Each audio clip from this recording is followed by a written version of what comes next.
Hi guys, this is Jacob Bodic back again for another episode of this FIFA 16 Crystal Palace career mode. This is going to be episode 2 of this career mode on FIFA 16. Last episode we just covered the squad depth and who we're going to get rid of and who we're going to bring into the club, and we adjusted the formation and yeah, we put all the players that we wanted to be in the first team. In this episode, we will be starting this tournament. As I said last time, we were going to just quick sim through these games just to make it a little bit easier and quicker. I did unfortunately play sim the first game. We actually ended up winning that one 3-1. And we also did change our formation to a 4-3-3 with the center attacking mid because I did see that I had 2 CDMs and 1 cam, so I thought to myself, I think it'd be better if we just played with one center attacking midfielder rather than just the one center defensive mid. Because I think everyone's an attacking player, but I like to have that, just that extra attacking option up front, and make it easier for me to score more goals. So right now we got the full squad reports of the players that we were looking at last episode. And I will be going in for a bid of a 1.1 million bid for St. Just. He is 70 overall at the age of 18. He's pretty good youngster. Not the highest rating, but very, very underrated. That's why I chose him. And we also did get the squad report of Charlie Masonda. They were saying that he was I didn't inquire, but his value was 1.8. I did put in a bid for 1.7. Just to see if the club would budge on anything. And yeah, we're going to be going into the second game. We do quick sim this one, and I believe can't exactly remember. I think we do win this one. Pretty sure it's 2-1. Oh, sorry, 3-2. Pizzini from the other team actually picking up a double, but our team was good enough to get the three goals to give us the extra 3 points. So we are guaranteed, a spot into this tournament's semi-final. So we didn't really have to worry about this third game, but we obviously need to play it because Club Brugge need a chance to get into the club too. So we do get our first transfer offer for Adrian Mariappa, the right back from Jamaica. He's 71 overall, 28. In my plans, I'm not really going to be looking at him to play any games. He's getting old, and I'm just going to be getting a replacement for him, hopefully in this transfer window, in the coming episodes, or possibly even in the summer, depending on if we're struggling in that specific position as right back. Moving forward to the transfers, I do put in a 4 million bid for James Ward-Prowse. He's 75 rated at the age of 20.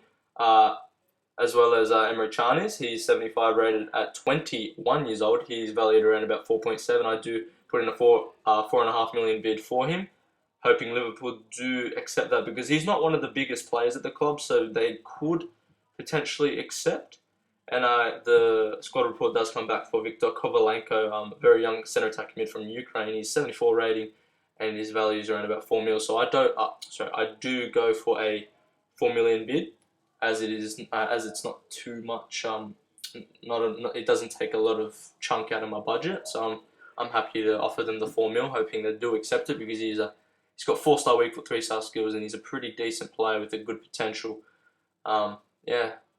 Right here we do get the offer rejected from the Dutch side for St. Just. They're saying that they want. They just rejected it. They said he wasn't enough. So I think I put in a 1.4 million bid.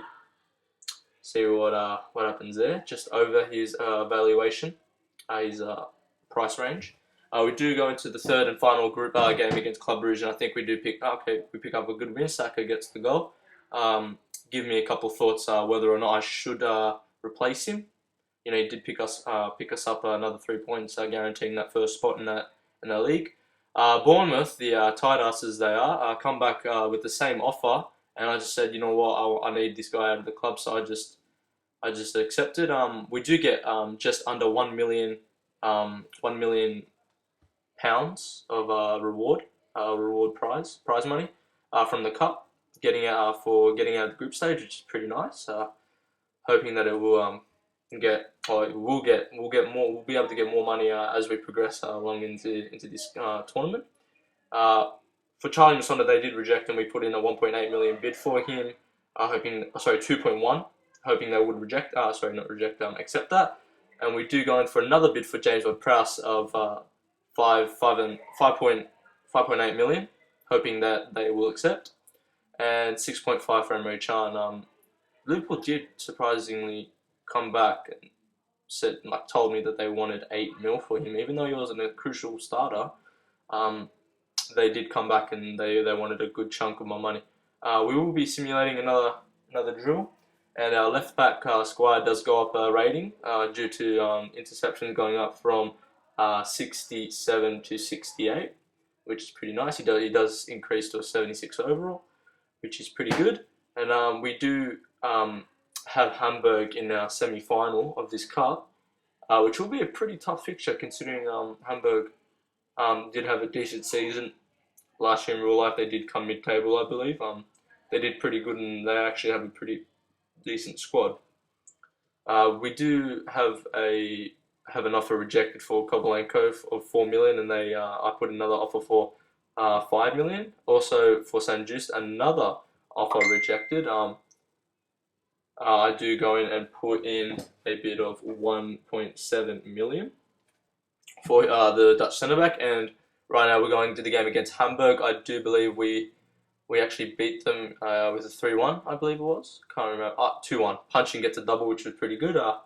So far we're cruising through this tournament. No real big troubles. Nothing really major going on in this tournament. No injuries, which is a massive positive. We do unfortunately get a suspension, but positive news, we do get both offers for James Ward-Prowse as well as Emre Can's transfer offer accepted, which is pretty good. I do offer him 35k a week with an important first team role for 5 years, hoping he will come back and accept. Same thing with James Ward-Prowse, but he wanted same with everything else. 5 years important, but he did only want 25k, considering he was playing for a lower standard club compared to Liverpool. We will progress, and I believe that we will get the offers from Batiste back for Charlie Masonda. As you can see, San Just is being scouted by other clubs, not just me. And Real Batiste do come back accepting the transfer for Charlie Masonda, and we do offer him 5 million for a sporadic first team player for 5 years, hoping that he will accept that. He's a very, very nice player, and he does look like a really, really good player for the future. Could be a very, very good transfer for this season also, considering he does have 5-star skills, 5-star weak foot. Shakhtar do come back for the third time, I believe, and say that 5 million isn't enough, so I have to go in deep and give him 6 million, so 500, just under the evaluation of what they wanted. Hangeland does get a bid from Leicester City of 1.2 mil. I just personally don't like Hangeland. I just accepted it straight away. Didn't really need to negotiate with Leicester for any more money, but you know what? I don't really rate him as a player. And as you can see, Augsburg have gotten a bid. They've also come back and told us that Augsburg have gotten a bid accepted for San Just of 1.7. Hopefully they won't be able to steal that player from us, considering that we're going for the same player also. Just me here changing up Jedinak. He just recently got a suspension in that semi-final, replacing him for Joe Ledley. Decent replacement, for the midfielder. And we will be going into this game. Sorry about this one. Phone just started ringing, so I had to go get that quickly. And we do pick up a comfortable 3-0 win against the team. We unfortunately do pick up an injury from Adebayor. And this is going to be the end of the second episode. Hoping to see you guys later.